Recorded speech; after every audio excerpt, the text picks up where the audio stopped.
The Ethereum blockchain is public. Anybody can be a miner and interact with a smart contract. That's great, but for some use cases, such as consortium of enterprises, this is not really ideal.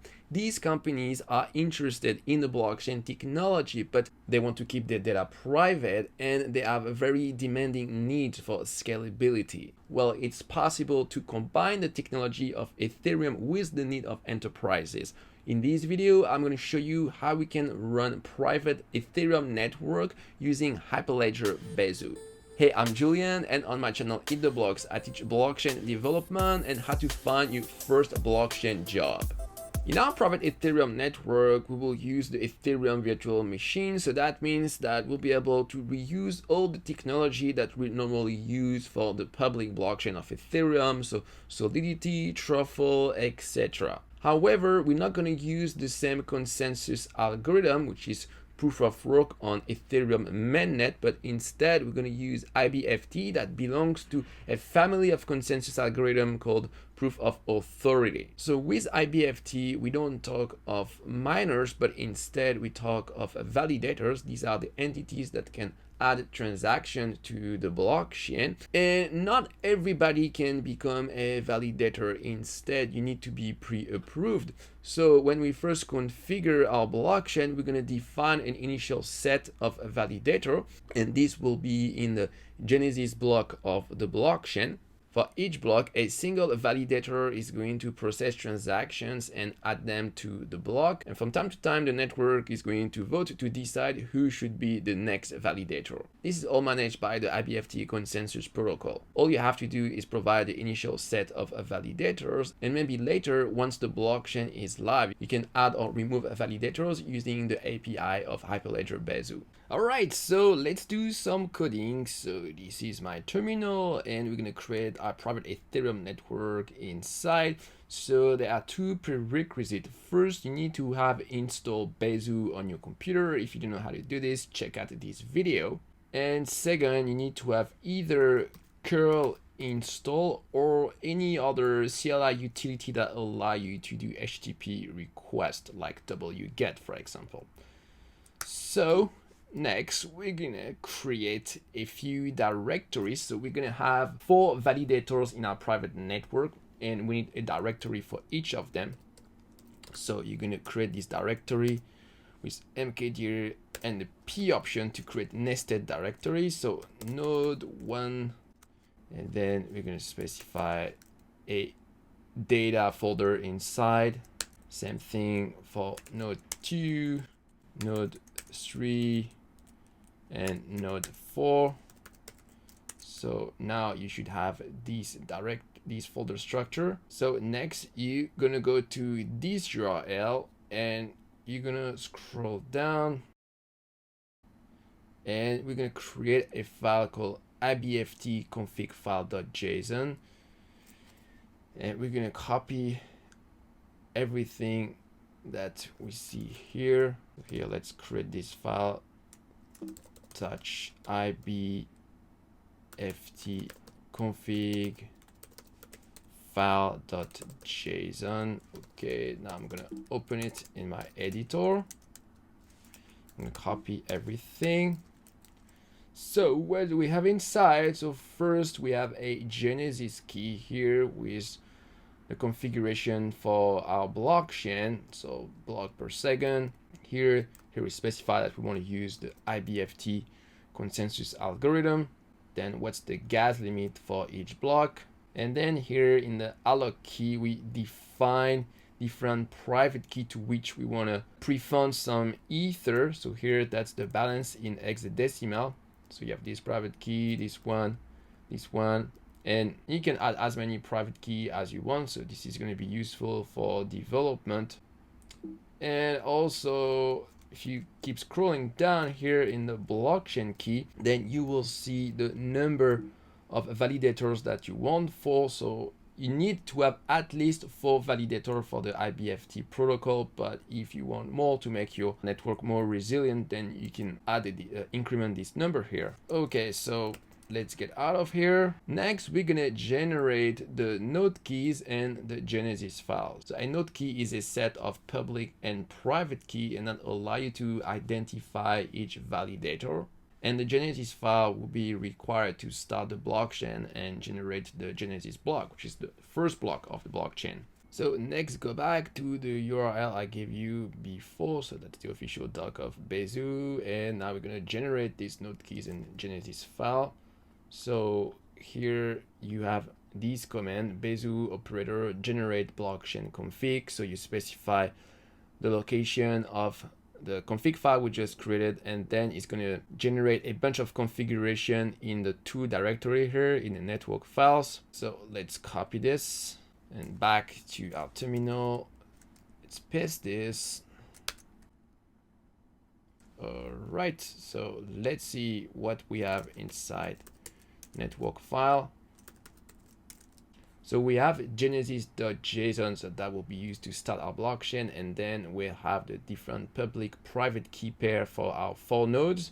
So we're going to move all of this. So Genesis, we're going to move it 1 level up, and the different keys, we're going to move them to the different node.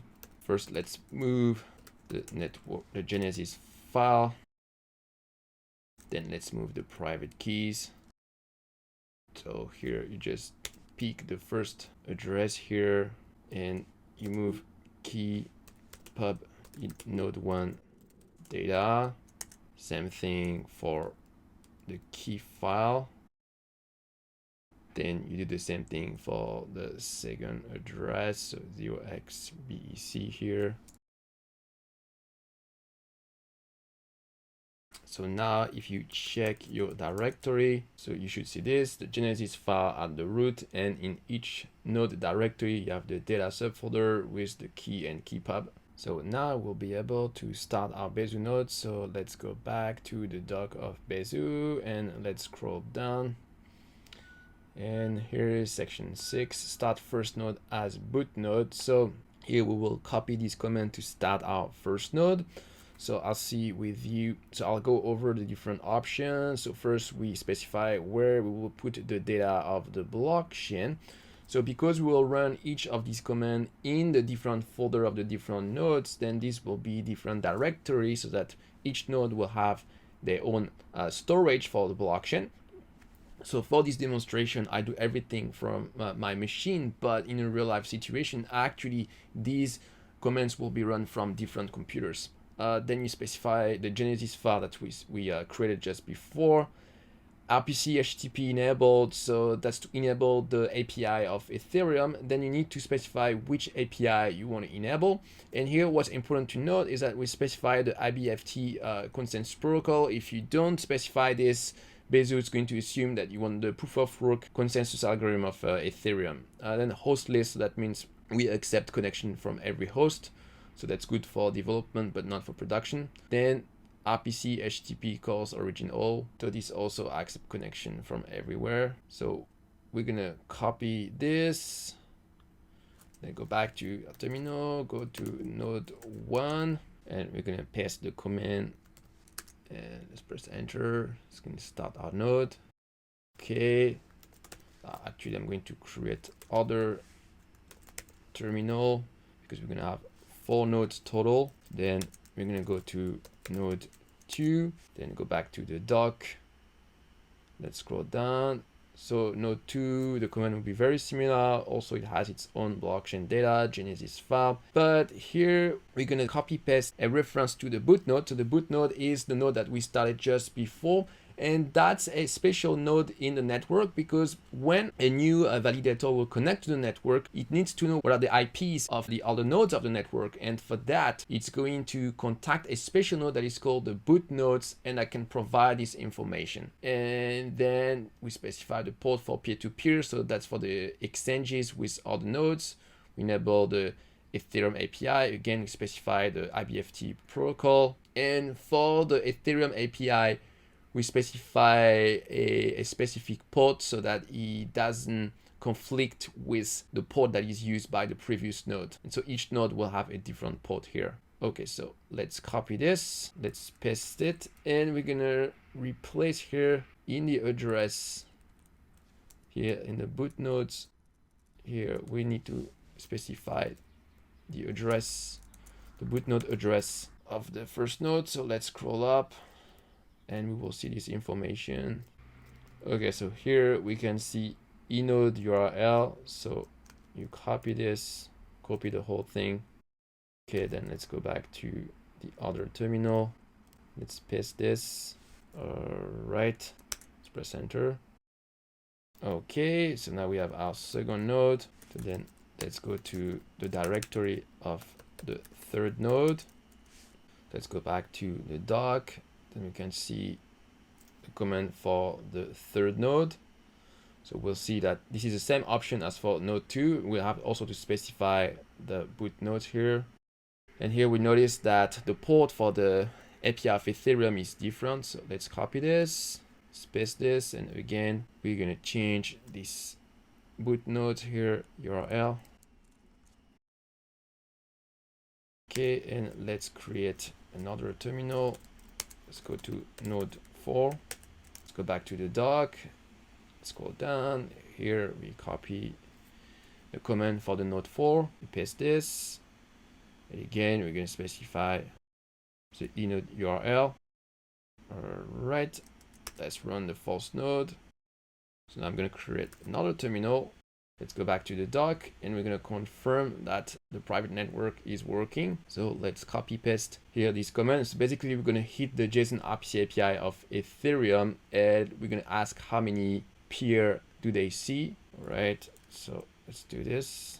And here we can see that our boot node sees 3 peers, so total 4. So yeah, this is working. So now that you know how to create a private Ethereum network with Hyperledger Besu, the next step is to learn how to use the permissioning feature of Besu, and I'm going to show you this in the next video.